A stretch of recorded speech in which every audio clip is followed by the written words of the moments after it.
Assalamualaikum warahmatullahi wabarakatuh. A'udzu billahi minasyaitonir rajim. Bismillahirrahmanirrahim. Alhamdulillahirabbil alamin wassalatu wassalamu ala Rasulillah sallallahu alaihi wasallam. Sobat-sobat Logik Muslim, akhirnya kita ketemu lagi dan kali ini saya juga masih ditemani sama Kodondi lagi nih. Alhamdulillah. Assalamualaikum warahmatullahi wabarakatuh. Waalaikumsalam warahmatullahi wabarakatuh. Sehat kok? Alhamdulillah. Kok itu jaket keren amat? Buset. Ini gini pemberian Mama Radikal nih. Dari Mama Garut. radikal. Dari Garut. Eh, Dari Majelis Taklim Al-Kaswa. Al-Kaswa. Nah, belum lama kemarin saya diundang ke sono. Hah? Dapat hadiah begini. Ada satu lagi Kan nggak? nggak? Ada di sono. Kirain buat saya ada gitu. Ada di toko banyak. Ah, selain ini dapat apa lagi? Sepatu biasanya? Oh, ada dong sepatu, ada hiasan dinding, ada dodol Garut, ada. Oh, Wes, barokah komplit. banget. Oh, barokah banget. Alhamdulillah tuh Mama emang perhatiannya tuh gila bener. Ah, Perhatian totalitas itu mah. jadi pulang mobil penuh dong. Mobil penuh, jok belakang penuh. Ngelihat ke belakang udah nggak bisa dari Nggak spion. bisa, dari English spion luar. Kalau kena polisi ketangkep tuh kok. Gara-gara Nggak mama kelihatan. radikal ya. Nah, gitulah pengalaman ya, pengalaman. Alhamdulillah. Kemarin saya bener diundang ke Majelis Taklim Al-Kaswa itu, Ah. saya juga terkesan. Ah, Dibawa ke sebuah sekolah. ah, Sekolah ini tempat sekolah menengah atasnya Ustadz Adi Hidayat. Oke. Nah, Ah, di Garut. Itu yang punya gurunya itu cerita sama saya. ah. Waktu Adi Hidayat masih sekolah di situ, Iya. itu ngerepotin banget. Kenapa emang tuh? Sering gonta-ganti guru, katanya. Karena Guru kasih rumus, dikoreksi sama Ustadz Adi Hidayat. pinteran Iya. Ustaz Adi Hidayat. Dikoreksi, akhirnya dia mundur, cari guru lagi, ganti lagi, nanti begitu lagi. Malu berarti. Bolak-balik ganti guru, katanya. Gurunya malu ya. Jadi Ustadz Adi Hidayat itu sebenarnya memang kayaknya harusnya dipercepat tuh. Nggak Apanya? boleh sekolah menengah, kalau udah tahu pinter gitu Oh, langsung di kuliah. akselerasi. Iya, Akselerasi. harusnya. Jadi bikin malu guru-gurunya ya kok. Kepinteran kan. Masya Allah Ustadz kita Kalau Ustadz Adi saya Hidayat. minteri kok. Oh, minteri. Minteri sosok pinter. Iya, iya, iya. Ya, Kok gitulah. tadi kan kita ngomongin mama radikal nih. Hmm, Nah ini ada tuduhan dari agama-agama lain, Hmm. penganut-penganut agama lain, hmm, bahwa Nabi Muhammad itu sallallahu alaihi wasallam radikal. Karena beliau itu panglima perang kan. hmm. Dan ada tuduhan juga bahwa Islam itu disebarkan dengan pedang. Oh. Nah, menurut Kodondi benar nggak sih itu? Kalau disebarkan Tudingannya. dengan pedang, Hmm, ada benernya, ada enggaknya. Oke. Ada benernya, ada enggaknya. Ada benernya apa? Ya, pada waktu itu memang pada zaman itu Hmm, penguasaan wilayah itu kan memang dengan pedang. Oke. Ya, Nah, belum pakai meriam gitu. ya, ya. Pada waktu Belum itu. ada senjata ya. Belum Iya kan? ada senjata jual. Iya. Nah, kalau dengan pedang ya betul, tetapi Hmm, eh, penyebaran agama Islam yang dengan pedang itu memang ada dua ada kayak semacam dua cara gitu. hmm, Cara yang pertama untuk memang dakwah. dakwah. Yang kedua caranya adalah karena memang sebagai liberator gitu, pembebas. Pembebas. Jadi kalau ada orang-orang Islam yang tinggal di suatu negara yang mereka tertindas, Ah, nah pasukan Islam ini yang membebaskan, hmm. akhirnya menjalankan syariat Islam di negara itu. Gitu. Nah, maksudnya yang dakwah dengan pedang tuh gimana? Ya kalau yang dakwah dengan pedang kan, ya memang kan daerah itu kan memang dikuasain oleh orang-orang atau bangsa-bangsa yang dulu kalau misalnya ada Persia, ada Romawi kan. Ah, Ya memang itu kan negara yang memang pada waktu itu memang harus perang iya. untuk menguasai wilayah-wilayah gitu. Nah, Arab Saudi sebelum timbulnya yang disebut dengan Islam, Hmm. itu kan nggak dilirik sama dua negara yang gede ini. Oh, Dua negara ini kan dua negara yang adidaya gitu iya, lah. iya. Arab nggak dilirik karena udah tanahnya tandus, Tandus. nggak ada apa-apa Kering gitu. ya. Ngapain siapa yang mau nguasain gitu. Iya, iya. Tapi pada waktu Islam ini timbul, Hmm, mereka sudah punya kekuatan militer, hmm, terus berani nantang gitu. hmm, Nah, udah perang gitu. hmm. Nah, justru kejayaan Islam pada waktu itu, pada waktu masa pemerintahan Nabi Muhammad SAW dan diteruskan dengan khalifah-khalifahnya, Hmm. itu justru menjadikan sebuah kayak semacam penilaian bahwa Islam pada waktu itu tuh dianggap hebat gitu loh. Hebatnya apa? Karena punya pasukan kecil tapi bisa melawan negara yang besar gitu. Hmm. Dengan jumlah tentara yang besar gitu. Iya, iya, iya. Nah, tapi memang kalau dibilang disebarkan dengan pedang, tidak semuanya benar, tapi juga tidak semuanya salah. Ada yang disebarkan dengan pedang memang dalam rangka untuk dakwah.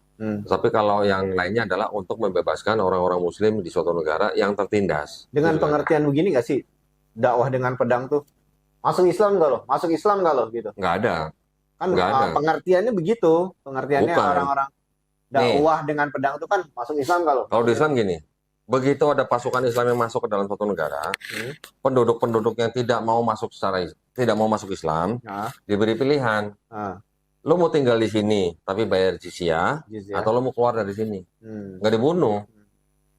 Nah, Ya, jadi tunggu sebentar. oke. Jadi kalau yang bayar jizyah, itu jizyah itu gimana sih sistemnya? Nah, Jizyah itu tidak lebih mahal daripada zakat. yang 2,5%. Zakat kan 2,5%. Ya. Jadi ini kan wajib untuk kaum muslimin. Sedangkan jizyah tuh di bawah zakat besarannya. Besarannya. Namun saya lupa saya besarannya berapa ya. Kayaknya sih di bawah 1%. Ya, terus kemudian jizyah ini hanya dibebankan kepada laki-laki saja. Yang Perempuan produktif. dan anak-anak dan orang tua nggak wajib bayar. Jadi laki-laki yang produktif ya. Laki-laki yang produktif yang wajib bayar. Ya. Terus kemudian laki-laki yang wajib bayar ini tidak wajib militer, tidak harus ikut perang. Oke. Dan laki-laki yang bayar jizyah ini dia dan keluarganya dilindungi sama muslimin. Oke. Jadi diberi pilihan, lu mau tetap dengan agama lu tinggal di negara Islam ini dengan bayar jizyah atau lu keluar gitu. Terus maksanya di mana? Ya, Ya nggak mungkin maksa dong. ya Gitu. mungkin di orang berpikir jizyahnya itu maksa. Tapi padahal itu Loh, sebenarnya kan kayak pajak di negara aja kan, Iya. semua harus bayar pajak gitu ya iya, kan. bahkan malah pajaknya lebih kecil dari pajak orang Islam Iya, orang dan dilindungin. Iya, Orang Islam udah bayar pajaknya lebih besar, wajib militer lagi. iya. Nah, lebih untung mana? Adil nggak? Nggak adil kalau misalnya itu. Enggak, Ah. enggak. Buat orang yang bayar jizyah adil nggak? Oh, adil banget. Adil banget. Dan Dia bayar dilindungi. lebih kecil daripada zakat, dia tidak harus wajib militer, dia malah dilindungin. Dan yang bayar cuma laki-laki yang produktif. Orang tua, wanita, anak-anak nggak perlu bayar. Oh, gitu. Gitu. Oke. Nah sekarang disebarkan dengan pedangnya di mana? Ya itu karena apa? Hah? Kan kayak benderanya Arab Saudi kan gambarnya pedang gitu. Terus kan Nabi Muhammad SAW kan menjadi panglima di perang-perangnya waktu beliau hidup kan. Mendingan mana? Bendera gua gambar pedang, bendera negara lain nggak ada gambar pedangnya, tapi ngebom nuklir. Iya itu. Mendingan mana? Iya. Ayo. Iya betul. Yang penting aktualnya ya. Aktualnya dong. Sebenarnya menjalankan atau menegakkan hukumnya. Nah, sebenarnya apa sih persyaratan perang dari Maksudnya aturan dalam perang. Aturannya. Aturan dalam perang di Islam jelas. Apa itu? Nggak boleh bunuh pemuka agama setempat. Nggak boleh ngerusak rumah ibadah. Bahkan nebang pohon nggak boleh. Bunuh binatang nggak boleh. Wanita dan anak-anak juga nggak boleh dibunuh. Jelas nggak? Iya. Jelas. Ada rumah ibadahnya aja kita nggak boleh rusak. Yang ada juga yang nggak boleh nyerang duluan ya kok. Kalau nyerang duluan tergantung ininya ya, tergantung latar belakangnya lah ya. Tetapi aturan di dalam Islamnya apa?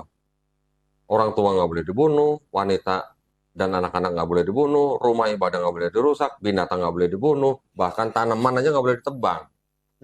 Sampai tanaman aja nggak boleh ditebang. Ada itunya, ada riwayat. Ada, hadisnya ada.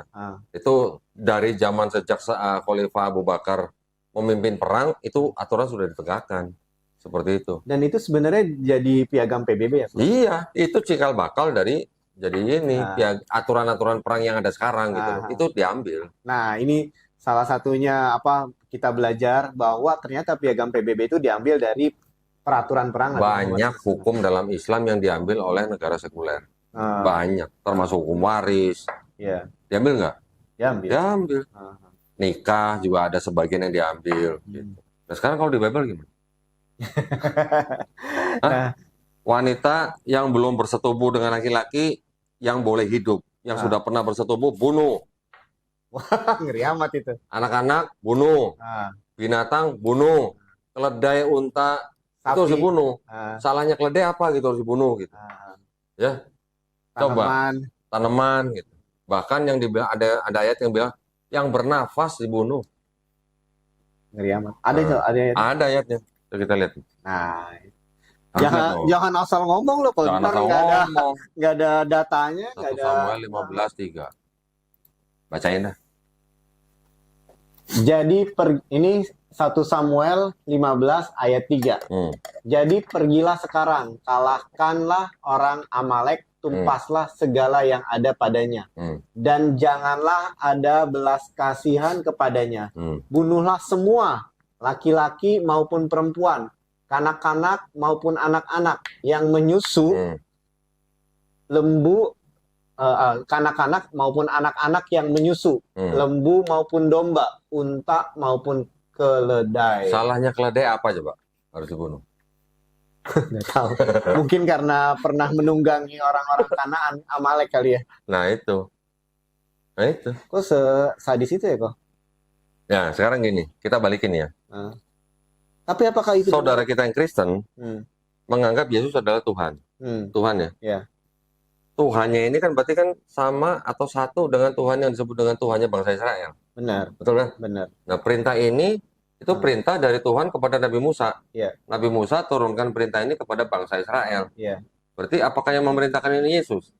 Iya. Hah? Iya. Jadi Karena kalau kita Yesus dianggap Tuhan. Iya, kalau kita balikin nih. Iya. Di perjanjian baru Yesus Tuhan. Yesus satu dengan Bapa. Berarti Yesus sama Bapa ini kan sama-sama Tuhan. Dari dulu. Terus dari dianggap awal. Tuhan ini adalah Tuhannya bangsa Israel juga. Nah, sekarang Tuhannya bangsa Israel ini memerintahkan kepada Musa begini. Nabi Musa memerintahkan bangsa Israel begini. Berarti yang memerintahkan ini Yesus bukan? Iya. Hah? Iya dong. Nah, di perjanjian baru Yesus bilang kasihlah musuhmu. Di sini tumpaslah. Nauzubillah min dzalik. Itulah perbedaan persepsi antara orang Muslim dan orang Kristiani ya kok. Ya. Jadi harus konsisten maksud saya gitu. Iya. Kalau memang Yesus Tuhan, berarti Yesus sudah menyuruh membunuh perempuan, anak-anak dan anak-anak menyusui, bahkan keledai nggak tahu apa juga dibunuh.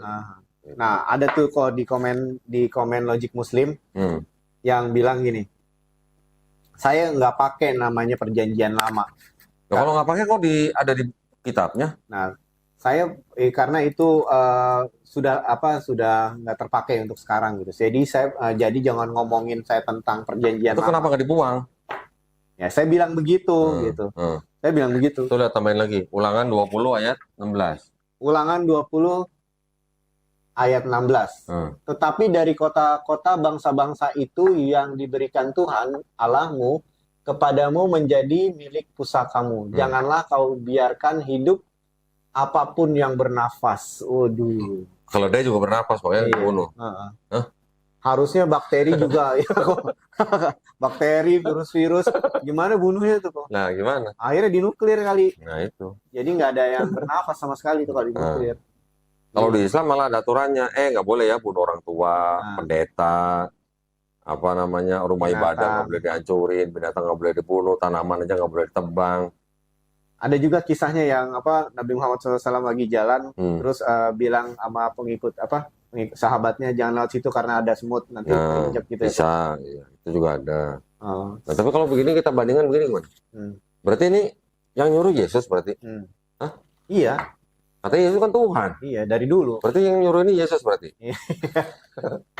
Bertentangan nggak dengan yang di perjanjian baru? Bertentangan. Ya, mungkin karena Yesus alaihissalam di semasa hidupnya di bumi, semasa hidupnya tidak pernah berperang kali ya, kok. Ya. Yesus kalau di Bible, di perjanjian baru, itu kan memang bukan pimpinan pemerintahan, bukan pimpinan militer. Hanya pimpinan agama. Iya, dia hanya dai lah. Dai, ya. Cuma dai atau utusan gitu lah. Iya. Nggak ngurusin militer, nggak ngurusin pemerintahan. Kan dia bilang kerajaanku bukan dari sini. Kerajaanku dari atas. Berarti kan nggak ngurusin pemerintahan yang ada di dunia. Iya. Maka terus akhirnya dipakai sebagai apa? Sebagai dalil bahwa kalau dibandingkan Yesus dengan Nabi Muhammad SAW, jauh lebih bagus ajaran Yesus karena tidak mengajarkan perang, tidak pernah bukan pimpinan militer, gimana membunuh gitu loh. Punya pasukan juga enggak gitu loh. Punya murid cuma 12. Kita juga sedikit. Nah, tapi yang penting kan all about love. Iya nggak sih kok? Ya itu nanti lebar lah gitu. Gitu. Nah sekarang kalau kita bandingkan, Yesus kan bilangnya kasihlah musuhmu. Ya. Terus yang melakukan kolonialisasi itu orang-orang apa? Perang Dunia Pertama. Kolonialisasi. Yang memulai Perang Dunia Pertama siapa? Yang memulai Perang Dunia Kedua siapa? Orang-orang mana? Apakah orang-orang Islam? Nah, ya. Terus yang melakukan kolonialisasi itu orang-orang yang beragama apa? Iya, iya. Yang sebelumnya Perang Dunia Pertama Kedua gitu. Ah, Siapa? yang paling Orang-orang Eropa yang beragama Kristen kan? yang 3G itu ya, Dengan 3G. 3G. Ya, goal, glory, gospel. Ah. Tapi yang benar sebenarnya gospel dulu. Gospel, goal, glory. Oh, Sebenarnya gospel ini nomor 1 sebenarnya. karena dulu negara itu kan berdasarkan agama ya, bukan Nah, sekuler. nah, sekarang berarti kalau mereka menuduh Islam disebarkan dengan pedang, Ah, kalau Kristen disebarkan dengan apa kalau gitu? dengan penjajahan. Dengan bedil gitu, Iya. dan dengan meriam gitu. Ah, Nah, kan gimana? dulu di Bible belum nggak ada namanya Maryam. Ada Maryam dulu. Mary. Mary ada, Bible yang pakai kata Maryam ada. Ada ya? Ada. Bible Arab. Enggak, Bible bahasa Indonesia. Oh gitu Pakai ada. Maryam, ada malaikat Jibril malah. Dan Isa Al-Masih juga ya? Isa masih. Itu tuh keluaran tahun berapa Bible itu? Nah, gue mesti nyari dulu. Gue juga lupa-lupa ingat yang Yang mana. waktu itu engkau kasih lihat ke Nih. itu kan? Maryam, malaikat Jibril. Di nih. Di Matius apa di Lukas ya?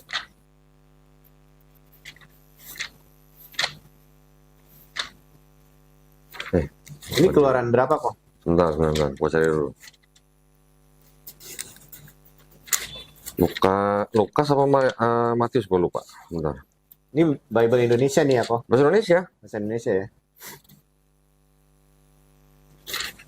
Nih,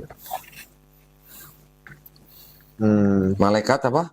Jibril, Jibril. bukan Gabriel ya. Ah, Sama maksudnya yang dimaksud sama sebenarnya malaikat Gabriel dengan ini Jibril saya itu bacain sama. ya. Lukas 1 ayat 26. Pada bulan yang ke-6 masih pakai J ya kok? Yang ke-6 maka malaikat Jibril itu disuruh Allah ke sebuah negeri di Galilea yang bernama Nazaret.